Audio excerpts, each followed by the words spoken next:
Hey, peace family, it's Jay Morrison. I want to say happy Mother's Day to all the mothers out there, the one day soon to be mothers, or anyone who's been a mother in their lifetime. I want to say happy Mother's Day to you and to all of our black women, our queens who are mothers of the earth. Happy Mother's Day to you. So I did a couple posts on my Instagram about Mother's Day, but I want to elaborate on some monumental, historic moments in my life that my mom added super value to my life outside of just giving birth to me. I talked about a little bit in our email blast. For those of you on my email list, go to jimmorrisonacademy.com to join my email list. But my mom did something super great as a teenage mom, where my grandfather was forcing her to get an abortion.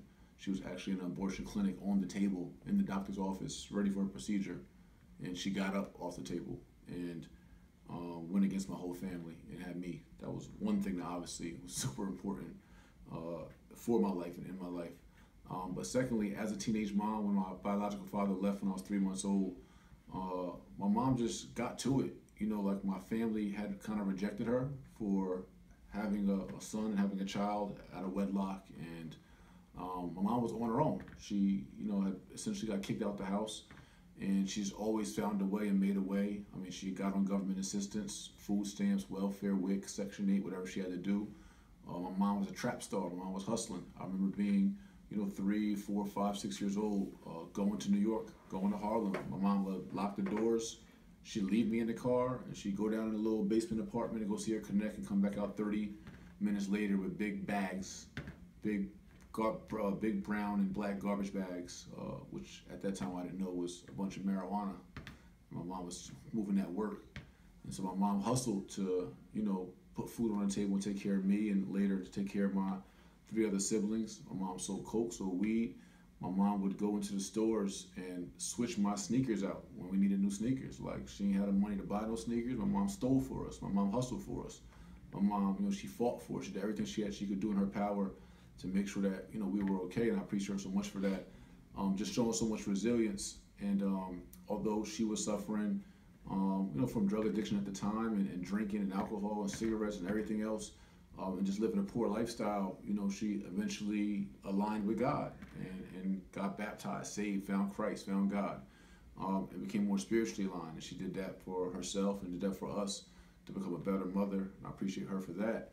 And she always evolved from the 1-bedroom, roach-infested apartment in Somerville, New Jersey, to the roach-infested apartments at Plainfield, New Jersey on 6th Street, to our Bridgewater, suburban, lower income neighborhood of a nice suburban town. We lived in the little mini ghetto.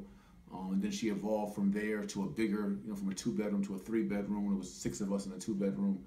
We just had so much struggle, so much sacrifice. My mom always made it happen. And then she eventually always had her eyes set on becoming a homeowner, which sparked a lot of interest in me, because I know nothing about home ownership or real estate. And my mom, being this girl from the ghetto, just had big dreams. Like, like my mom, like I told you guys, she literally had a paper route, a newspaper route, which she made me and my sister work. I had like 11 and 12 years old, to collect tips, slinging big papers out of the window on our bicycles around our complex, Sunday papers in the snow. Like, it didn't matter if it was a blizzard, the paper had to get delivered.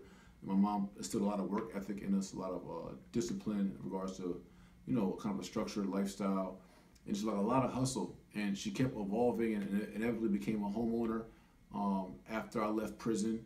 And even when I came home from prison and was still hustling, she would admonish me, she would encourage me to do something different in my life, which I was hard-headed about. And when she had to ride for me, she rode for me. You know what I'm saying? When I, was ready to cop a new whip, and buying it cash, and I had nobody's name to put it in, my mom's like, no, I'm not putting no car in my name for you. I know where that money come from. I'm like, fine, I'm gonna do it myself then. And then she called me like, listen, I know you're gonna get it done yourself, so you might as well put it in my name then. You know what I'm saying? So, my mom, she put the whips in her name for me. And when the local task force came and they had secret indictments and they was raiding the house, we had, the local district attorney and marshals surround our house in New Jersey, Somerville, New Jersey. And I was upstairs in my sister's room, and my mom stood right at the front door, looking right in their face like, he ain't here. And they're like, man, we've seen him go in the house. She's like, he ain't here. You know what I'm saying? And my mom was ready to ride for me. So, she took them trips 7 hours away to 12 hours away, Buffalo, New York, upstate New York, when I was locked up in prison. My mom took them trips down to ECI, Maryland prison, to Andale prison. When I went away to prison, I would leave my mom with my money. Now, she might have dipped in a little of my stash. I was a little disappointed about when I came home. I was a little light, but, she still held it down and made sure everything was taken care of with the crib and with my family, my brothers, my sisters, my siblings. And eventually, she and I started a nonprofit, the No Home Left Behind Foundation. And all of her experiences in real estate, going through foreclosure and tax sales and rebounding, and us buying a house together, and earning a massive amount of equity for our family just by living in the first property that we purchased. I learned a lot about real estate, and those are the seeds that have helped me evolve into the person I am today.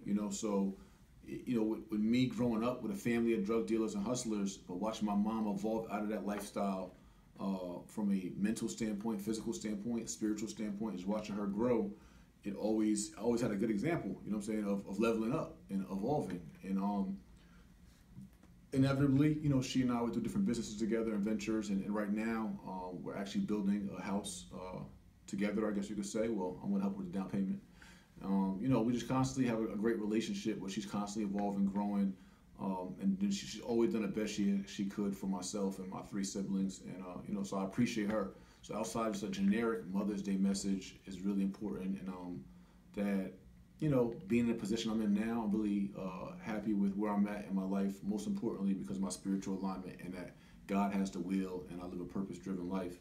And I would not have been able to get through those things, the tough days that I had in high school as a dropout, coming home from prison, trying to figure it out in the real estate industry, coming from the streets, going through the mortgage industry, being frustrated. I literally was borrowing money from my mom to pay for my mortgage when I was trying to figure it out in between the streets and real estate, and I had ran through all my money. My mom was holding it down. So, she's always been there, been a moral support, and just a really strong Black woman, and really strong, person that's she's always driven, and so that drives a lot of why I am who I am today. That's why we outwork the work full, and so Mom Dukes taught me that at an early age. So I want to shout out to you, Lori Morrison, aka Lori Van Ness, aka Lori Robinson, all the many names you go by, Lolo. I appreciate you, love you, and thank you to all moms out there. Keep grinding for your kids, keep praying for your kids, and for all those who have moms, and you're not living a life that can make your mother proud right now. Do something special for yourself, or do something special for your mom. Live a life that your mother can be proud of. Leave a legacy behind for your family. All right, Young Malcolm, peace.